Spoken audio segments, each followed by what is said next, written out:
My name is Kovina Mutenda from Zambia in Central Africa. My presentation this morning is an overview of African traditional religion from a general understanding of the African situation and the Zambian perspective in particular, rather than from the different ethnic groups' point of view. There are differences between the more than 1,000 ethnic groups in Africa in the way African traditional religion is practiced. And if I were to examine each one of them, we'll be here a long, long time. My perspective of ATR is not from one who was raised in a traditional African home where African traditional religion was a daily experience. I became a Christian in my teenage years, and therefore my experience of African traditional religion is what I learned from my parents when I was young, and from the community around me, and from books. My task today is to talk about animistic religion, also called African traditional religion. Let me start by defining animistic religion. The term animism comes from a Latin word, anima, meaning breath or spirit. Anthropologists have frequently differentiated between personal spiritual beings and impersonal spiritual forces. In many animistic societies, there is no clear differentiation. Animism, or belief in the spirits, is present in all human societies. In Western countries like America, you have it as a second worldview. In Asia, it is a second worldview to Islam. In Africa and South America, it is a predominant worldview. Western missionaries usually refer to African religion as animistic, meaning the worship of spirits of ancestors. This understanding eliminates the general revelation of God or knowledge of the Creator. African theologians, myself included, prefer to use the term African traditional religion, which includes many aspects of animism, but which also includes the God of creation. Animism, or ancestral worship, is defined as the belief that personal spiritual beings and impersonal spiritual forces have power over human affairs, and consequently that human beings must discover what beings and forces are influencing them in order to determine future action, and frequently to manipulate or subdue their power. In other words, personal spiritual beings and impersonal spiritual forces everywhere are thought to be shaping what happens in the living people's world. People live in continual fear of these powers. A Westerner with a secular worldview would react like this: how can these unforeseen powers be real? How can anyone believe that these spirits and powers should be feared, manipulated, or worshipped? Surely no spiritual powers affect the living. African traditional religion presupposes that all of life is controlled by spiritual beings and forces. Now let me define African traditional religion. The word African means that we are talking about the religion of the African people. In biblical perspective, it is important to state that the fundamental elements of ATR are not unique to Africa. Belief in God, gods, spirits, ancestors, magic, witchcraft, and sorcery are universal. You find that in many different countries and continents, of course. In this presentation, I shall specifically consider how these practices apply to Africa. The word traditional means that the way of life, customs, and traditions are their religion. There is no separation between the religious and the secular.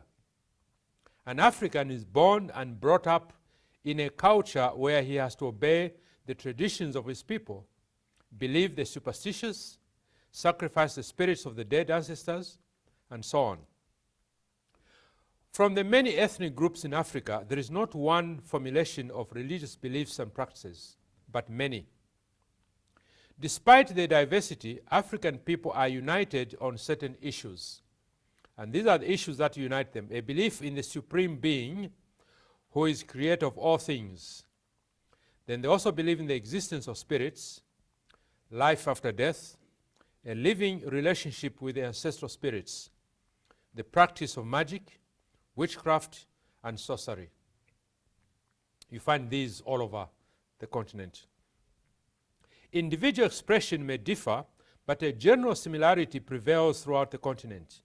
This is why we speak of it as African traditional religion and not religions.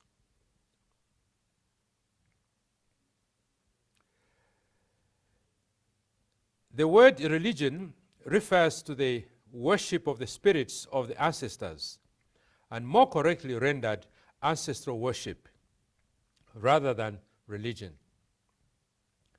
African traditional religion does not have three main characteristics of a formal religion. In other words, in African traditional religion, we have no savior or founder of the religion.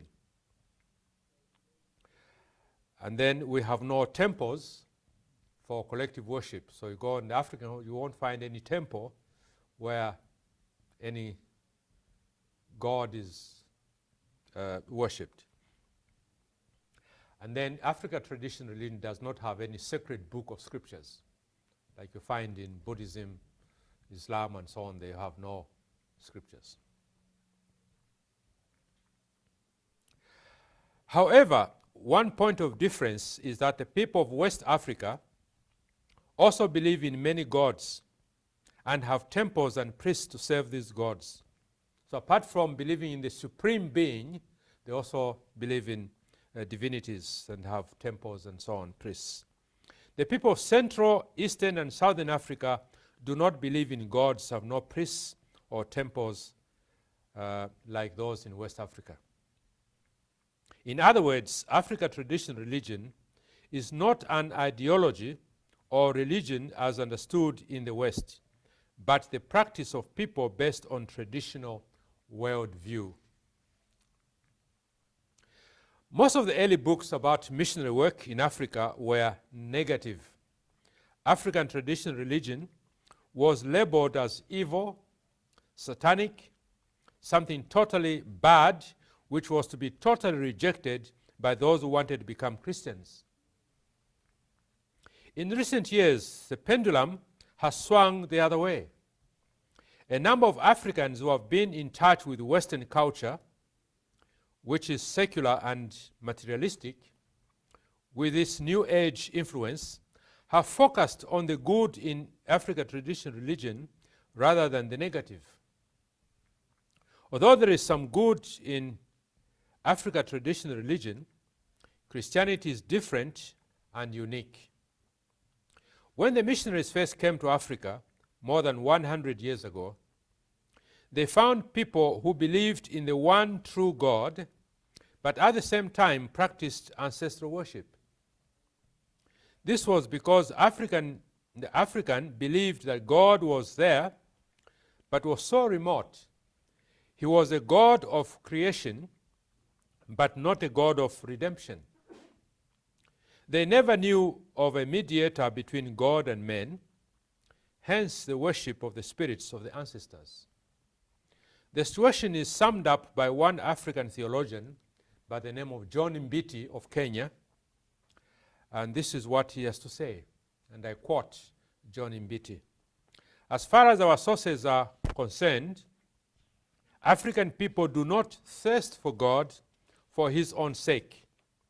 They seek to obtain what he gives. They do not seem to search for him as a final reward or satisfaction of the human soul or spirit. Before considering ATR in detail, let me ask the question, Why study African traditional religion? African traditional religion should be studied for its own sake, in the same way as people study Hebrew, Islam, church history, and so on. African traditional religion is the religious background of African people whom Christians seek to evangelize. Some professing Christians, when faced with sickness and suffering, tend to turn to African traditional religion. Of course, there are genuine born-again evangelical Christians, while others are nominal followers of the church, which is the same here as well. But even in a well-taught, Bible-based church, the possibility to turn back to ATR in times of crisis is real. African traditional religion has three main components: belief in the supreme being, belief in the spirit world, and belief in mystical powers. And different parts of Africa put emphasis on different aspects of the three. And I'll start with belief in the spirit world. Spiritual beings are personal spirits that include ancestors, ghosts, nature spirits, demons, etc. Spiritual forces are impersonal spirits. For example, power behind use of magic, witchcraft, the evil eye, other related phenomena. Among many African people, the vast majority of known spirits are the ancestral spirits. That is, the ghosts of the dead. When a person dies, according to African traditional religion, his soul continues to live, being transformed into an ancestral spirit. Although the body dies, the person remains very much alive among the members of the clan. While the body corrupts in the ground, his spirit continues to interact with the living, for good or for ill. When an ancestor is offended by the living, his aggrieved spirit becomes a menace to the living, haunting the living by causing sickness and death. In order to avoid the problem of being haunted, the people must keep the traditions laid down by the community. The medicine man frequently identifies a particular ancestor who has been offended and who needs to be propitiated in order to restore peace and prosperity. To break traditions of society will surely bring revenge from the ancestral spirits. Such traditions include the proper mode and place of burial. And here I give an example of one chief who was a Christian in the district of Zambia, in the rural part of Zambia. When the chief died, the church, the Brethren Church where he was in fellowship, wanted to give him a Christian burial. But then the family members objected. They wanted to bury him in the traditional way because he was a chief. So the argument went on for hours, pulling one side of the other. Though the argument took the whole day, in the end, the traditionalists had their way. So they had to bury him in the traditional way. So that's how strong some of these things are. The ancestral spirits can communicate with the living through dreams to warn them of future danger, or rebuking them for some transgression of tradition, or rebuking them of some offense. If a dead father appears in a dream, the living will seek the advice of a diviner and offer a sacrifice. The sacrifices were intended to avert sickness or promote recovery from all ill fortune attributed to the influence of some evil spirit, witchcraft, or spirit of a dead ancestor. Not only would ancestral worship keep away malevolent spirits, but at the same time they would appeal for benevolent spirits which would bring good health, success, and fertility. Secret use of spiritual power by an individual is almost always malevolent, meant to cause suffering. Public use by recognized leaders of society is always benevolent, discovering who has brought evil upon society. Positive or negative power is never questioned. Whenever some crisis occurs, be it illness, tribal disaster, or death, the diviner is consulted to ascertain whether some ancestor is seeking to make his displeasure. I remember when I was young, my mother told me that her father had appeared to her in a dream and told her to do certain things and that she had no choice but to obey. I can't remember the details, I was so young. I cannot remember the details, as I said already. And on another occasion, I was crossing the road with mother, and a snake appeared in our direction. And by some coincidence, a car came along, and the wheels passed over the snake. But the snake survived and went on its way. Mother then realized that perhaps the snake had been sent by someone, and without the intervention of the car, she would have been bitten. She stopped and said a few words to her ancestors. What she said, I cannot remember. I was about 6 years at the time. But that has remained in my memory. She stood by the side. She started speaking to some ancestors, addressing them, and I can only guess she said, well, have mercy upon me, and please don't do this again, I'm innocent, and so on, things like that. In some African communities in West and Central Africa, human sacrifices were made upon the death of a king in order to provide him with servants in the spirit world. There is a famous story of a servant who refused to be redeemed. It is often used as an illustration in evangelistic preaching. Now, this, of course, is a true story. A man was taken captive in an intertribal war and became one of the king's servants. After some time, his parents took some possessions to go and redeem him. But the man refused to accept freedom, claiming that he was satisfied with his new life. He was doing well, and he did not want to be redeemed. So very disappointed, his parents went back with all that they had brought so that they could redeem him. Not long after his parents had gone back, the king died. And according to tradition, one of the loyal servants had to accompany the king to act as his pillow.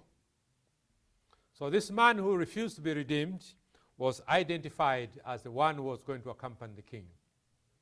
And so he was taken and was going to be buried alive. He protested and asked for his parents to come back and redeem him. But they reminded him, your parents were here, you refused to be redeemed. It is too late. The king has been buried. And so they buried him alive with the king.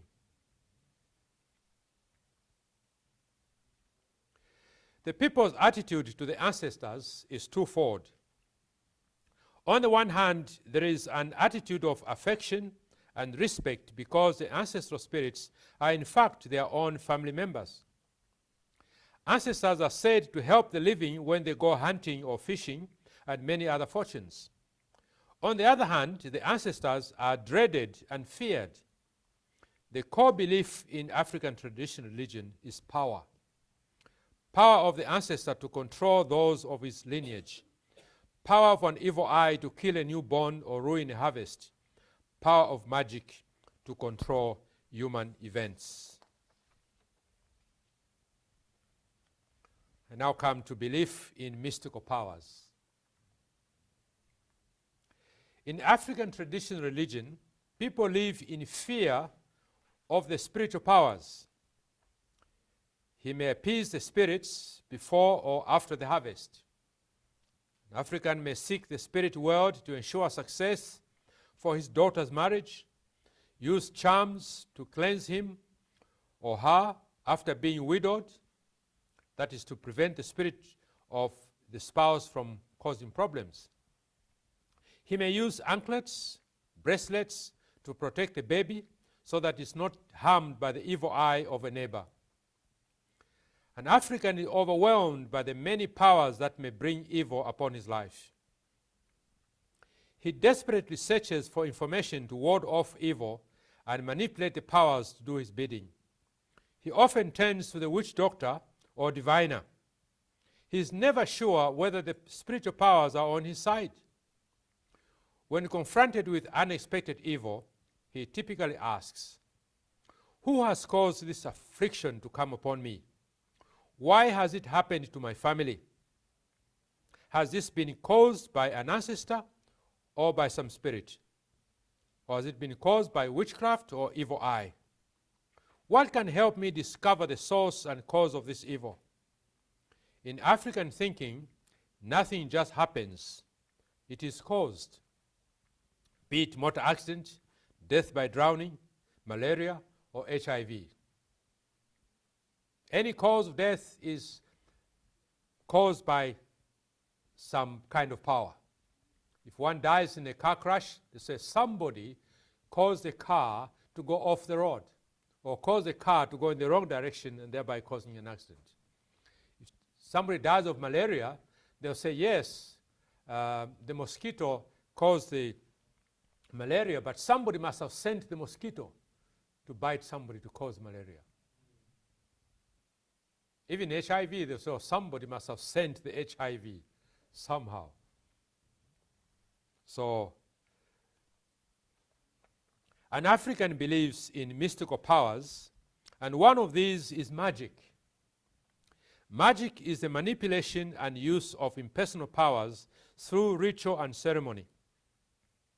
Religion prays to the gods, while magic commands the impersonal forces of nature. Religion says, "Thy will be done." Magic says, "My will be done." Religion shows an attitude of submission to the supernatural beings, whereas magic seeks to control and use the powers of nature for man's own purposes. There is white magic and black magic. I think you know about that one. And this phenomena is also found in the West. White or good magic is used for protection against evil forces that are found everywhere. So these would include charms, amulets, herbs, seeds, powder, skins, feathers, chanting of magical formula, cuts on the body or tattoos are used to protect individuals, cattle, houses, possessions from evil powers. So somebody can protect his house by planting some medicine that has magical power to protect, and so on. They are given by the medicine man, the most respected man in most African communities. Good magic can also be used to bring rain by the rainmaker, win a lover, produce abundant crops, gain more children or cattle, gain employment, and generally increase one's personal fortunes in life. Many people in Zambia, when they go for interviews for employment, they would consult a medicine man to give them some medicine so that the interviewers can look on them favorably and give them a job. I can assure you it doesn't work, but they still do it. I've been a victim of mystical powers myself on 2 occasions.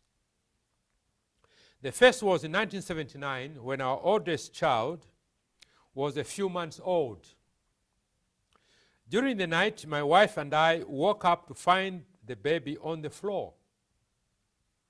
She had been removed from the chair where we had laid her next to our bed onto the floor. She had not cried and had no bruises at all to indicate that the baby had fallen, and she would have cried, would have had her at night. She was just next to her bed. But we found her on the floor. And we have no explanation. 1979 to date, we can't explain what happened. All we know is that somebody was trying to play some tricks. The other incident was in 2009 when money used to disappear mysteriously from the bedroom, even when the bedroom would be locked. When we fired our maid, the money stopped disappearing.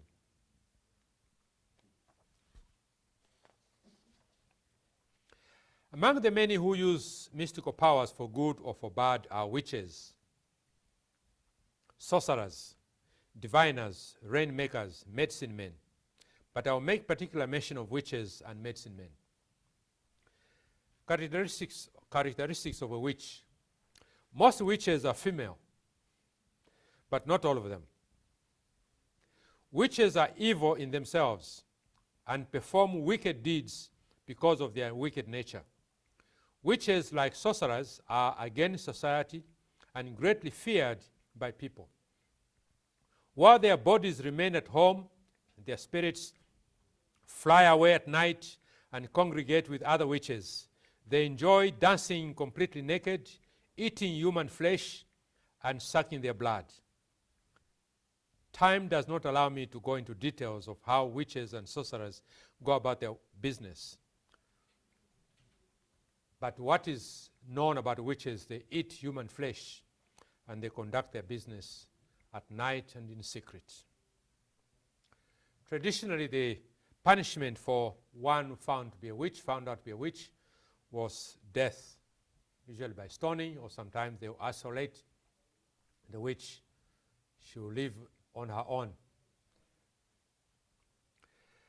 Medicine men or witch doctors. They are found in all African societies. They assist the people in fighting off attacks from witches. Traditionally, they have been called witch doctors in English. This word simply means a traditional doctor who helps the troubled, sick, and dying who have been bewitched. In other words, witch doctors are traditional doctors dealing with the problem of witches. The witch doctor or medicine man is endowed by his ancestral spirits with the power of counteracting witchcraft. He can find the witch, heal the sick, provide protective magic, and control the nature spirits and the ancestral spirits.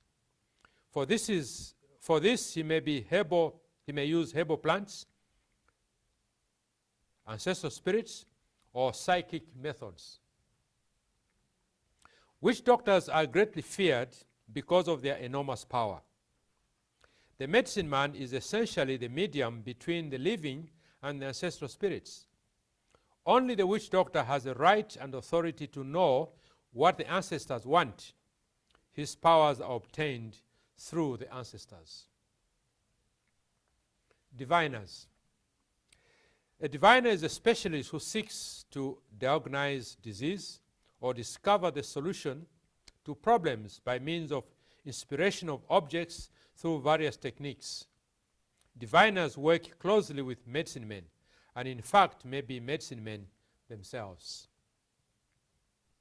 Witch doctors or medicine men and diviners are said to be good people, while witches are rejected by the community as bad people. But the irony is that but witch doctors and diviners and witches and sorcerers have one thing in common. They use the same powers. to the witches and sorcerers who cause problems and are hated by the people, and the witch doctors and diviners who help find out the witches and give protection and heal the people. These two groups, they use the same powers.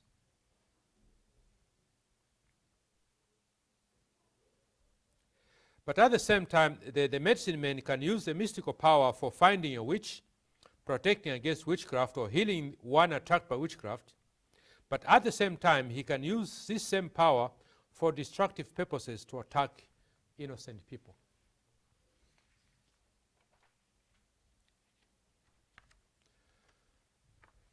We come to the last section, belief in the supreme being. The African believes in a God who is a supreme being and creator of all things. He believes that the supreme being knows everything about people and their activities, from whom we can hide nothing. We may deceive the ancestors, but we cannot deceive God. God is present everywhere, and that man cannot wander away from the presence of God. The African believes that God is almighty. When all other assistance fails, including mystical powers, ancestral spirits, men may seek God, who is able to do all things. But people did not always believe that God would intervene on their behalf. God is highly exalted above the creature. He is the one high up, he who has always been. He is without limitation and beyond human comprehension. God is everlasting and has no beginning. While the whole world has been created, including ancestral spirits, etc., God has not been created. God is spirit. He has no body and is invisible. Because the African believe that God is spirit and is transcendent, no attempts have been made to fashion any representation of God out of wood or stone.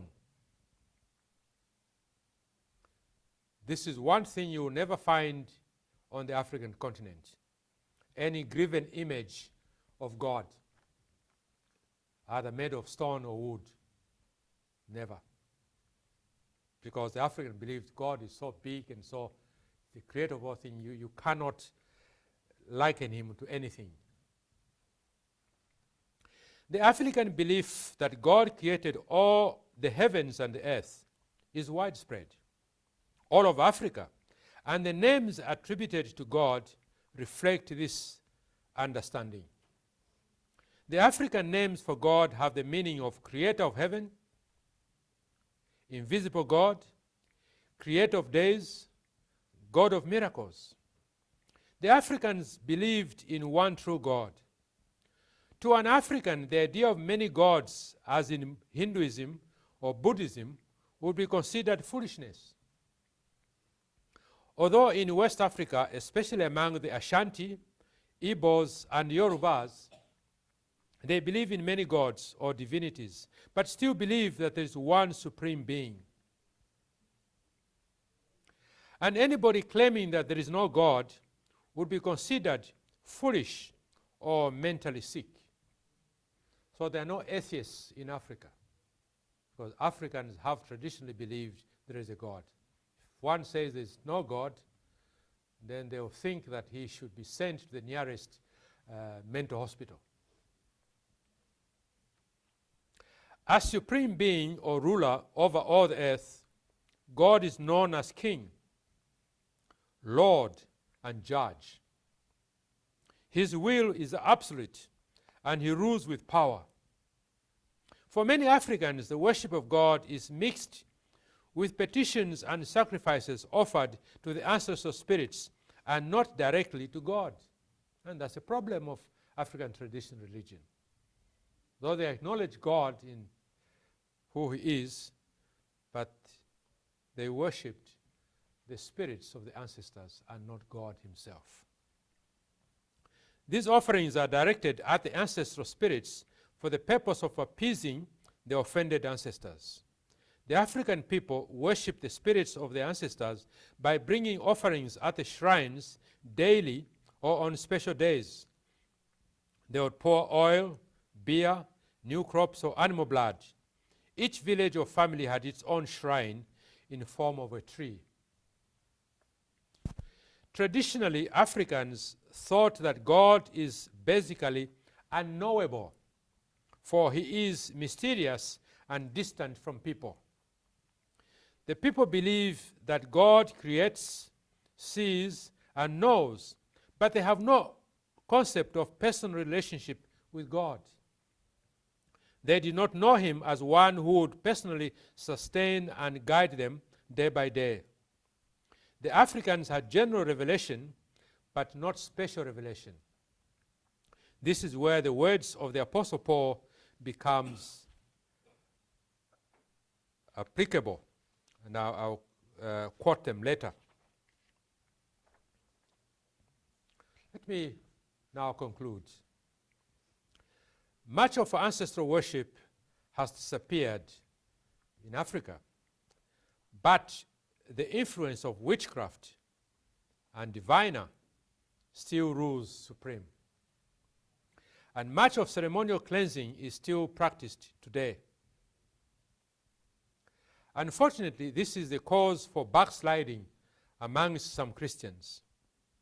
It is very unfortunate that some believers still think that if they are not cleansed, they will have problems to remarry, as no one would accept them, as they would have a ghost of the spouse haunting them. A good number of the pastoral problems we deal with in Zambian church are concerned with Christians consulting witch doctors and diviners and going through the heathen practice of ceremonial cleansing for widows or widowers. Now let me explain. One belief is that when a spouse, let me just say, if I died, then it's believed that my spirit will come back to my wife and start causing problems, and if she remarries, her new husband will die within a week or so, and so on and so forth. So there's need for cleansing.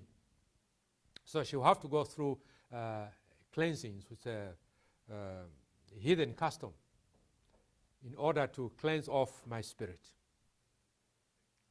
Unfortunately, a good number of Christians who go through this heathen custom.